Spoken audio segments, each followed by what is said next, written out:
Bonjour à tous, c'est Gilles Mancian, je venais vous saluer aujourd'hui, bienvenue sur ma chaîne, j'espère que vous allez bien. Je vais tirer quelques cartes, discuter de quelques idées euh,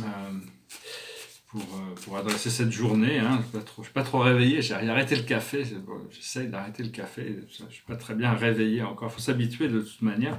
Enfin, l'avantage d'arrêter le café, c'est que ça débloque le puits des rêves, c'est un chakra qu'on a en haut de la colonne vertébrale et en bas du cou, qui permet vraiment de donner plus d'accès à ces plans de la cinquième dimension.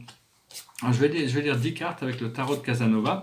Plutôt que de les lire de manière une carte à la fois, je vais essayer de voir un petit peu pour les lire différemment, pour les lire de manière plus générale. Alors, la situation, j'ai remarqué, ça reste un peu la même chose, mais disons qu'il faut quand même arriver à voir les choses dans son ensemble. Et donc, euh,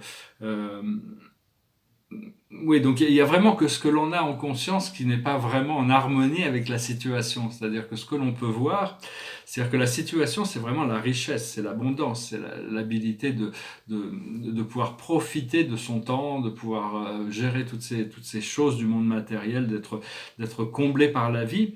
Et il y a toute une accélération d'énergie qui va autour de ça. Mais ce que l'on voit dans notre esprit conscient, ce sont des désirs qui sont insatisfaits. Et donc il faut arriver à transmuter ces désirs insatisfaits, transmuter l'amertume. L'amertume, c'est pas là pour s'accrocher à ça, transmuter les doutes. Et à partir de là, on va pouvoir commencer à s'exprimer émotionnellement. Parce que la situation, c'est vraiment la richesse. Hein. La richesse, et il y a toute cette accélération qui vient avec ce set de bâtons, qui vient, c'est un peu comme un tapis volant. Ce que l'on a dans notre passé, lointain, c'est l'étoile, et le présent, c'est le travail. Donc tout ça, c'est assez bon quand même. Et ce qui arrive dans le futur immédiat qu'on ne voit pas immédiatement, mais c'est la roue de la fortune. Donc c'est vraiment la roue. C'est la roue de la fortune, des choses inattendues. Et la force que l'on a dans cette situation, c'est l'as de Pentacle. L'as de Pentacle, c'est le succès. Donc il ne faut pas se laisser embobiner par notre esprit mental. Notre esprit mental a tendance à pouvoir avoir ces désirs qu'il voit insatisfaits, avoir cette amertume qui peut remonter. Toutes ces choses du passé doivent revenir pour être expurgées, pour pouvoir devenir libre dans le présent, de créer dans le présent. Mais tant qu'on n'a pas fait tout ce travail intérieur, il y a toutes ces choses qui peuvent encore revenir. Donc il faut accepter de les transmuter et pouvoir accepter de passer au-dessus des doutes, des doutes qu'on peut encore avoir. Ce qui vient du monde extérieur qui nous entoure, c'est le chevalier d'épée. Chevalier d'épée, c'est vraiment une carte d'intuition. C'est une carte qui nous demande d'accélérer les choses. Il y a toute cette accélération, ce progrès qui vient du monde extérieur. Ce que l'on sent dans nos émotions internes, c'est le valet de bâton. Le valet de bâton, c'est vraiment savoir qu'on a fait déjà quand même des conquêtes de certaines peurs. Il y a certaines peurs, des choses qui nous faisaient peur avant, qui ne nous font plus peur maintenant. Donc il faut avoir la gratitude d'avoir dépassé ce niveau.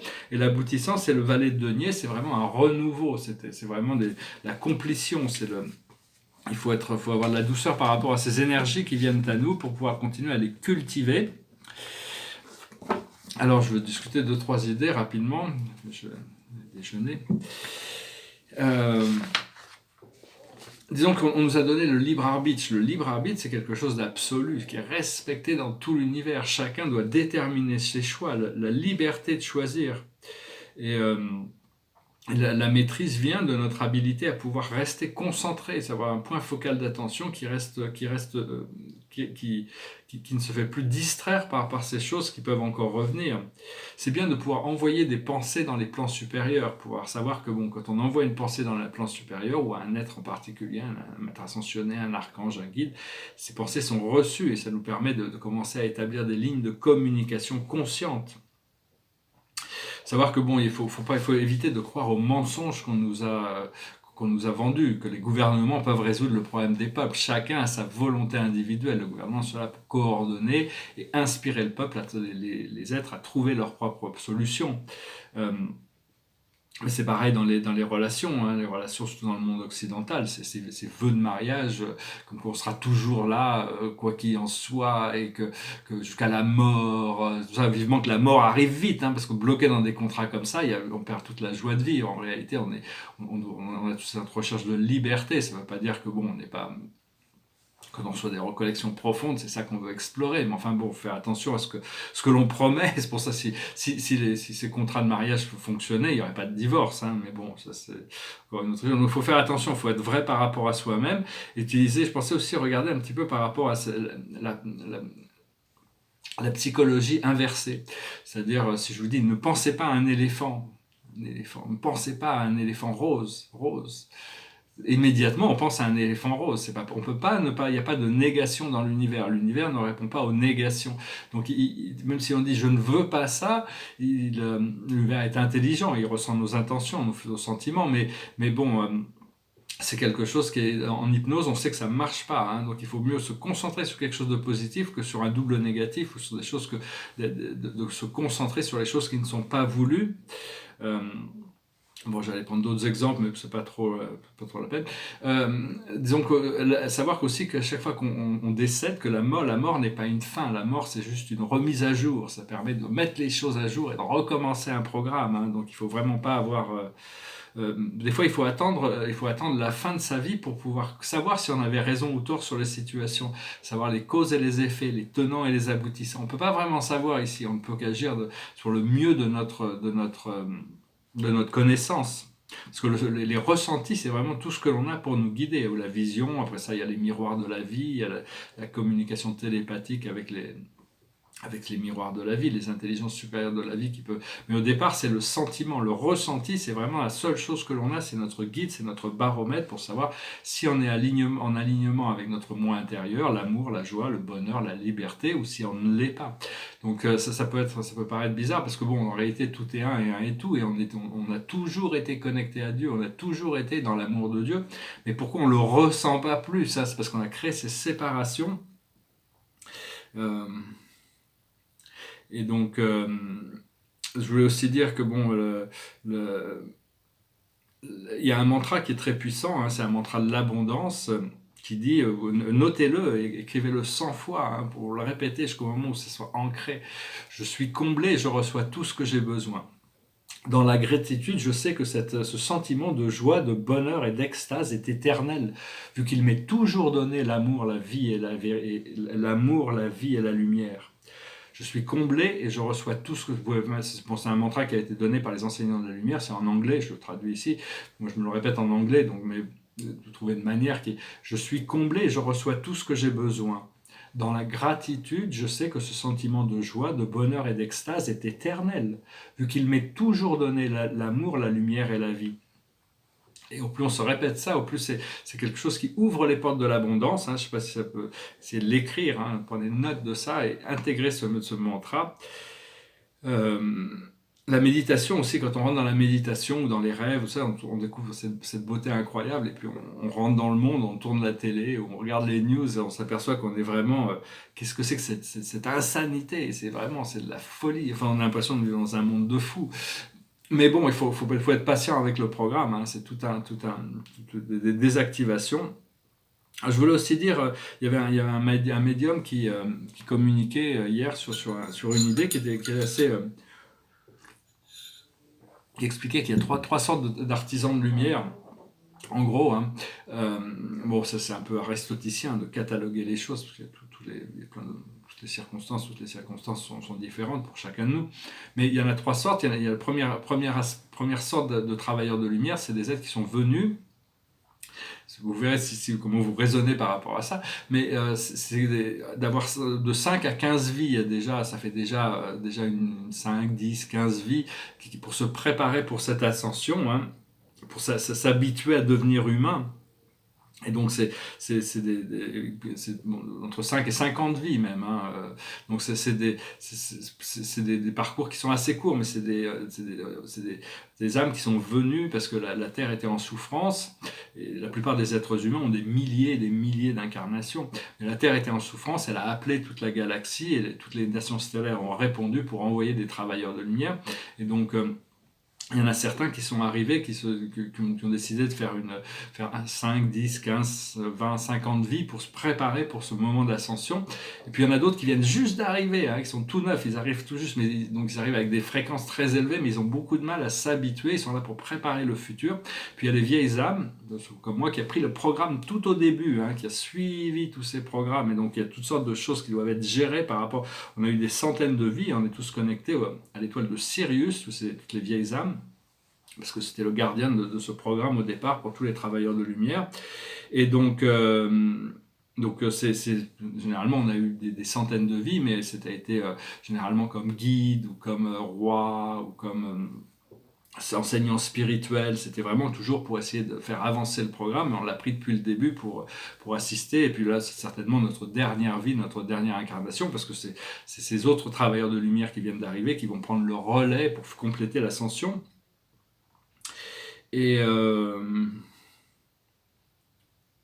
Et donc, ouais, par exemple, tous les enfants cristaux et les enfants arc-en-ciel, ça fait partie c'est leur première ou leur deuxième vie. Ils viennent juste d'arriver, mais ils ont toutes ces nouvelles énergies, mais ils ne sont pas forcément bien intégrés au monde terrestre.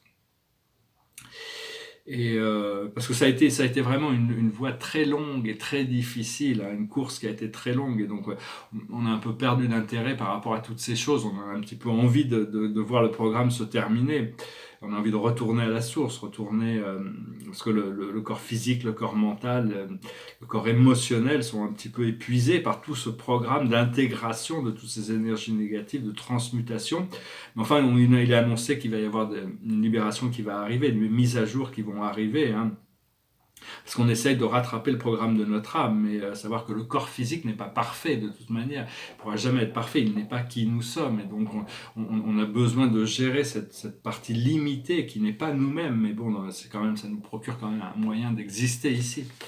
Donc voilà, hein, je voulais juste passer vous saluer. Je vais finir avec une chanson.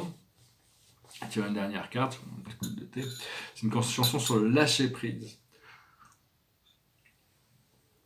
Derrière moi, c'est un portrait, c'est un portrait d'homme avec des cheveux longs. Puis ici, ça fait partie des tableaux, c'est un message de Confucius. Ça fait partie des tableaux que j'avais fait en 90, c'est un format moyen, j'ai des grands formats de cette époque, mais enfin, c'est un des rares que j'ai un peu, qui est présentable, qui est encadré pour le moment. Alors, c'est une chanson sur le lâcher-prise, ça s'appelle Let It Be. When I find myself in times of trouble, Mother Mary comes to me, speaking words of wisdom, let it be. And in my hour of darkness she is standing right in front of me, speaking words of wisdom, let it be. Let it be, let it be, let it be, let it be. Whisper words of wisdom, let it be. And when the broken-hearted people living in the world agree, there will be an answer, let it be.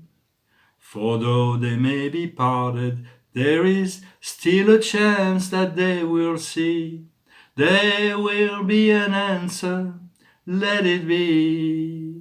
Let it be, let it be, let it be, let it be. Yeah, there will be an answer, let it be. Let it be, let it be, let it be, let it be. Whisper words of wisdom, let it be. And when the night is cloudy, there is still a light that shines in me. Shine until tomorrow, let it be. I wake up to the sound of music. Mother Mary comes to me, speaking words of wisdom, let it be. Let it be, let it be, let it be, let it be. There will be an answer, let it be. Let it be, let it be, let it be, let it be.